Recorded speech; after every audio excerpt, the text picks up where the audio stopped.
जय हिंद। स्वागत है आप सबका खुशी क्रिएट लाइफ में। कैसे हैं आप सब? आशा करता हूं आप सब अच्छे होंगे और स्वस्थ होंगे। साथियों, आज का हमारा सेशन है यातायात में उपयोग होने वाले भारतीय रेल।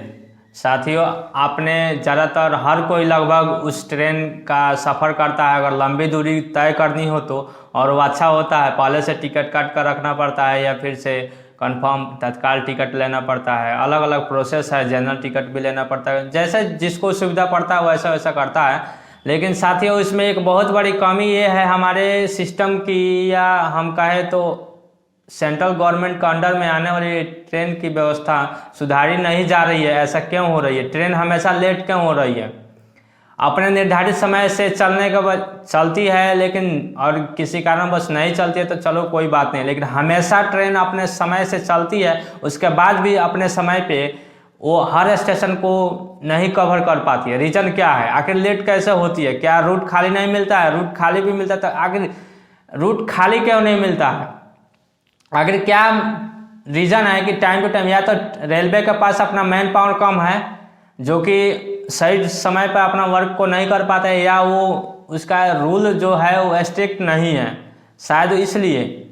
साथियों, ज़रूरत है ये सब को सुधारने की, और सेंट्रल गवर्नमेंट के रेल मंत्री से भी विनती है कि आप अपने सिस्टम को सुधारें ताकि ये लोगों को परेशानी का सामना ना करना पड़े और ट्रेन जो है अपने टाइम टू टाइम चले।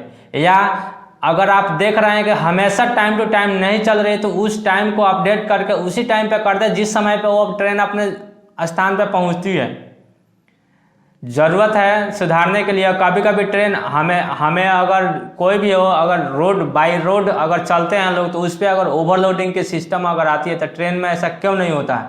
क्यों जनरल में इतना धक्का होकर जाता है सब? ऐसा उस पर कोई रूल नियम नहीं लागू होता है, ऐसा क्यों है?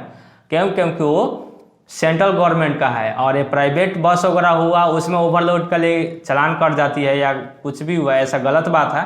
अगर कटना चाहिए तो दोनों के ऊपर कटना चाहिए, या रूल नियम सबके लिए बराबर होना चाहिए। ऐसा नहीं है कि सेंट्रल गवर्नमेंट का जब ये चल रहा है तो उसमें कोई लागू नहीं होता है, इसमें लागू हो जाना चाहिए। साथियों, यातायात के सिस्टम में सुधार होनी चाहिए और ऐसा सब कुछ नॉर्मल होनी चाहिए, सबके लिए रूल बराबर होनी चाहिए। ना कि जब सरकार की बात आती है तो उसके लिए कोई रूल नियम कानून काम नहीं करता है और जनता के लिए काम करे, ये भी गलत बात है। हालांकि ये अच्छी बात नहीं है कि ओवरलोड लेकर चला जाए कुछ भी। ज़रूरत है इस सिस्टम को सुधारने के लिए। साथ ही और कोई व्यक्ति मान लीजिए चल रहा है, अपने टिकट को देख करके उसने अगर किसी ट्रेन में टिकट को काट लिया है, अगर जाना है उस रूट में जिधर जाना है उसको, वहाँ तक की ट्रेन डायरेक्ट नहीं है तो दो ट्रेन में पहले से अगर टिकट काट लेता है तो अगर ट्रेन समय पे, पहली वाली ट्रेन अगर समय पे नहीं पहुँचती है जहाँ से उसको दूसरे ट्रेन को पकड़ना है, तो क्या होता है, ट्रेन अगली चली जाती है क्योंकि ये पहले पहुँची नहीं, तो उसका ट्रेन मिस हो गया। और दूसरी कंडीशन, अगर किसी और ट्रेन में जाता है तो उसका फाइन भरना पड़ता है इस टिकट को रहने का कारण भी, क्योंकि गलती किसकी थी? रेलवे की। रेलवे की वजह से अगर वो ट्रेन अगर समय पे नहीं पहुंचा पाई उसको, तो उसके लिए भी फाइन भरना पड़ रहा है। ये गलत बात है। सुधारने की ज़रूरत है सिस्टम को, और ताकि ये सब कुछ नॉर्मल ढंग से चले, लोगों को परेशानी का सामना ना करना पड़े। उसके बाद भी देखिए, सीखना है तो सीखिए जापान से। जापान एक ऐसा देश है जो अपना हर एक चीज़ को, टाइम को बहुत ज़्यादा महत्व देता है, और वहाँ का ट्रेन हमेशा टाइम टू टाइम चलती है, चाहे वो किसी भी के लिए भी हो, वीआईपी के लिए हो या जनता के लिए हो। लेकिन यहाँ पे अगर कोई एक्सप्रेस है जो जैसे वंदे मातरम है या अपने टाइम टू टाइम चलती है, वो ठीक है, लेकिन और ट्रेन क्यों नहीं समय पे चल पाती है?